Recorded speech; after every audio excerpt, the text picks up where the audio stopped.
ប្អូនអរគ្នាមានដឹងថាថ្មីទីផងដែរគឺមានការ report បង្ហាញអំពីទិន្នន័យមួយទៅតែពាក់កណ្ដាលនៃបទចម្រៀងដែល upload ចូលទៅក្នុង platform Deezer គឺបង្កើតឡើងដោយ AI ហើយក្រុមហ៊ុន Deezer ក៏បានបង្ហាញទិន្នន័យទៀតថាគឺគេរកឃើញ 75000 បទក្នុងមួយថ្ងៃដែល upload ទាំងស្រុងដោយ AI បើគិតទៅវាស្មើនឹង 44% នៃបទចម្រៀងដែល upload ចូលថ្មីជារៀងរាល់ថ្ងៃនៅក្នុង platform អ្នកនរគ្នាដឹងអត់អ្វីដែលគួរចាប់អារម្មណ៍នោះគឺទោះបីជាបទចម្រៀង AI បង្កើតឡើង upload ថ្មីជារៀងរាល់ថ្ងៃប៉ុណ្ណាក៏ដោយក៏មនុស្សយើងនៅតែស្ដាប់បទចម្រៀងបង្កើតឡើងដោយជាមនុស្សពិតដដែលបើសម្រាប់ទិន្នន័យសម្រាប់ AI ចម្រៀងនៅក្នុង platform អាចជា 1% ទៅ 3% ប៉ុណ្ណោះហើយព័ត៌មាននេះវាធ្វើឲ្យខ្ញុំគិតអំពីអនាគតនៃការ creativity ការបង្កើតភាពច្នៃប្រឌិតនិងចម្រៀងទៅដល់អ្នកជំនាន់ក្រោយ AI គឺជា tool មួយដែលល្អប៉ុន្តែយើងអាចយកវាទៅប្រើប្រាស់ទាំងស្រុងទេហើយលើដែរគ្រប់ platform music distribution ទាំងអស់គឺគេកំពុងតែរឹតបន្តឹងនៅក្នុងផ្នែក policy គេអ្នកដែល generate បទចម្រៀងប្រើប្រាស់ដោយ AI platform Deezer ពេលនេះគឺបានចាប់ផ្ដើម detect music ដែលបង្កើតឡើងដោយ AI ហើយនិង text ដែលបង្កើតឡើងដោយ AI ដូចគ្នាបច្ចុប្បន្ននេះដែរក្រុមហ៊ុនគេកំពុងតែធ្វើការនិង delete បទចម្រៀងណាដែលបង្កើតឡើងដោយ AI ឬក៏ generate ដោយ AI ហើយក្រុមហ៊ុន Deezer ក៏បាន recommend ទៅកាន់ playlist ណាដែលមានបទចម្រៀងបង្កើតឡើងដោយ AI គឺត្រូវតែ remove ចោលទាំងអស់គូផ្សំនេះផងដែរខ្ញុំចង់ច្បិតយកកន្លែងនេះបន្តិចខ្ញុំចង់និយាយខ្ញុំឃើញបងប្អូនជាច្រើនមែនតើ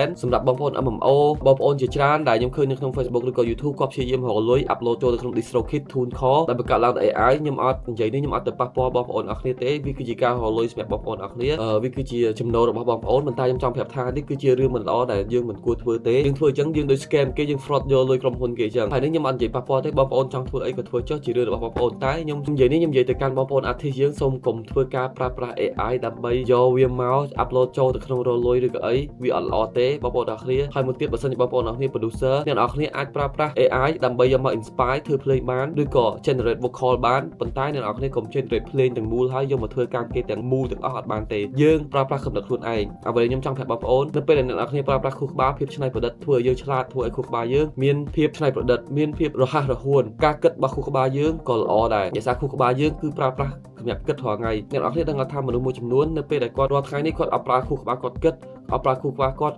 ់ធ្វើអ្វីដែល creativity ទេគឺធ្វើខួរក្បាលស្ពឹកហើយយើងអត់អាចបង្កើនសមត្ថភាពយើងក្នុងការគិតឬក៏បង្កើនសមត្ថភាពខួរក្បាលយើងបានល្អអញ្ចឹងសំណពរបងប្អូនអរគ្នាប្រើប្រាស់ខួរក្បាលច្រើនជាងប្រើប្រាស់ AI ហើយបើសិនជាបងប្អូន MMO ណាដែលគាត់រកលុយតាម DistroKid គាត់រកលុយតាម TuneCore អ្នកនរគ្នាត្រូវដឹងថាបើសិនជាក្រុមហ៊ុន take down account អ្នកនរគ្នាឬក៏មានបញ្ហា copyright account អ្នកនរគ្នាគឺ bye bye forever ហើយវីដេអូនេះគឺខ្ញុំនិយាយជាវីដេអូលើកទី1000ហើយដែលខ្ញុំនិយាយរឿង DistroKid នេះខ្ញុំចង់ប្រាប់បងប្អូនថាបើនិយាយពីក្នុងសង្គមស្រុកខ្មែរគឺខ្ញុំប្រើមុនគេ TuneCore ក៏ដោយដោយសារខ្ញុំនៅស្រុកគេខ្ញុំ upload ចម្រៀងមុនអញ្ចឹងខ្ញុំមានបទពិសោធន៍ខ្ញុំមានមេរៀនច្រើនហើយខ្ញុំធ្វើការជាមួយ artist ជាមួយពិភពលោកខ្ញុំធ្វើការជាមួយ artist នៅក្នុងប្រទេសកាណាដាក្រៅប្រទេសខ្ញុំដឹងច្រើនអំពី copyright ឬក៏បញ្ហាហ្នឹងអូខេឥឡូវយើងកុំឲ្យនិយាយអំពីបញ្ហាហ្នឹងវែងឆ្ងាយខ្ញុំនិយាយបន្តទៀតអញ្ចឹងបងប្អូនអរគ្នាកុំគិតថាអ្នកទាំងអស់គ្នាហ្នឹង upload ចម្រៀងចូល DistroKid ចូល distribution platform ហើយអ្នកនរគ្នា success ហើយរកលុយបានងាយៗកុំគិតអញ្ចឹងបងប្អូនអរគ្នាអាចជាប់បញ្ហាជាប់ទោសឬក៏ជាប់អីទៀតអាហ្នឹងទៅតាមក្រុមហ៊ុនដែលគេ set up បន្តទេខ្ញុំអាហ្នឹងខ្ញុំអត់និយាយទេអានេះខ្ញុំគ្រាន់ថាបានអានព័ត៌មានមួយចំនួនដែលគេបាន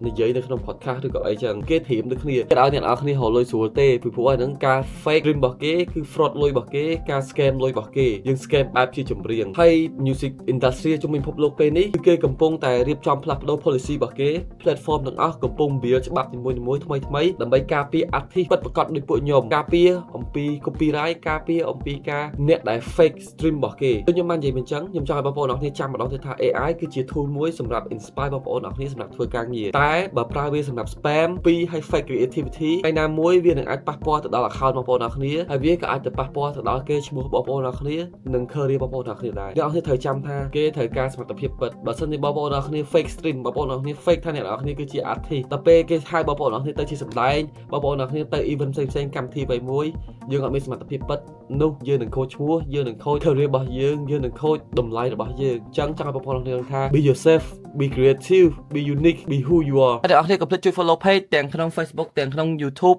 និងអ្នកនរគ្នាចង់បានមេរៀនថ្មីៗកុំភ្លេចចូល subscribe នៅក្នុង Telegram ដូចគ្នាមួយទៀតគឺជាជំរើសបើសិនជាបងប្អូនអ្នកនរគ្នាស្រឡាញ់អ្វីដែលខ្ញុំកំពុងធ្វើចូលចិត្តអ្វីខ្ញុំកំពុងធ្វើអ្នកនរគ្នាកុំភ្លេចជួយ follow ខ្ញុំមួយនៅក្នុង Instagram ផងឈ្មោះ Dentronic អរគុណអ្នកនរគ្នាសម្រាប់ការតាមដានវីដេអូមួយនេះ